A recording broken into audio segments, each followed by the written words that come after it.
বন্ধুরা, আমি আজকে এমন একটা জিনিস খেয়ে বলেছি যে জিনিসটা হয়তো আজ থেকে প্রায় 10 বছর আগে খেয়েছি। কারণ যখন হয়তো খুব ছোটো ছিলাম তখন এই বস্তুগুলো পোলাপানের সাথে সাথে নিয়ে হয়তো সাথে সাথে যাইয়া ওই উঠাইতাম আর ওই যে এইগুলো সিদ্ধ করে খেতাম। তো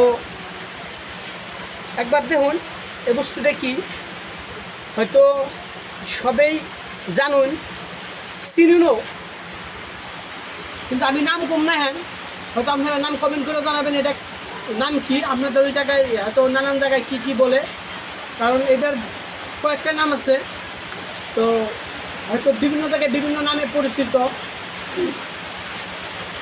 আমি আজকে সেই বস্তুটা খামু, কারণ খুব স্বাদ করে তুলে নিয়েছি আর হয়তো বহুদিন পরে এই বস্তুটা খাওয়ার জন্য খুব একটা ইচ্ছা গেলো, তো এটা খাইতেছি, দেখি খাই কীরকম স্বাদ পায়।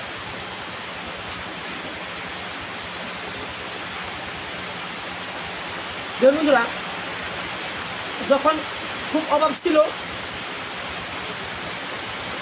খুব দুর্ভিক্ষ ছিল, তখন এই মানুষগুলো খাওয়ার কিছু পাইতো না, তখন তারা এই বস্তুটারে হয়তো নিজের পেটের ভুখ নিবারণ করার জন্য এই বস্তুটা খাইয়া তাদের ভুখ নিবারণ করতো আর বাইসে থাকতো। তো এখন তো আর দুর্ভিক্ষ নাই, অভাব নাই, তার জন্য এইগুলো বস্তু এখন মানে মানুষের কাছে অত প্রয়োজন নাই, কিন্তু ছোটোকালে খাইছি, তাই আজকে খুব ইচ্ছা গেছে থেকে আজকে উঠে নিয়েছি, তুলে নিয়েছি চকের থেকে, পাথারের থেকে, আর সিদ্ধ করছি, সিদ্ধ করে আমি খাবো।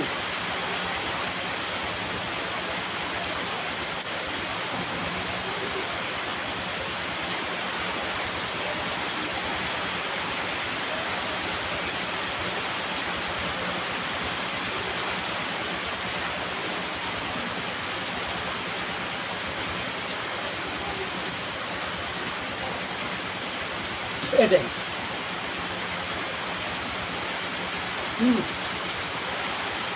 খুব স্বাদ।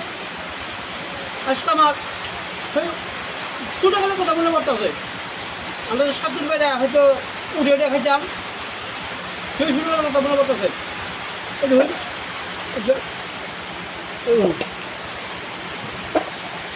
এখানে ছোটো বড় সব মিক্স আছে, আর সামনে বৃষ্টি চলতেছে, তো বৃষ্টি পরিবেশে তো সিদ্ধ হালু খাইতে নিয়েছি, তার একটা অনুভূতিটা আলাদা দরকার হয়েছে আমার। চল চল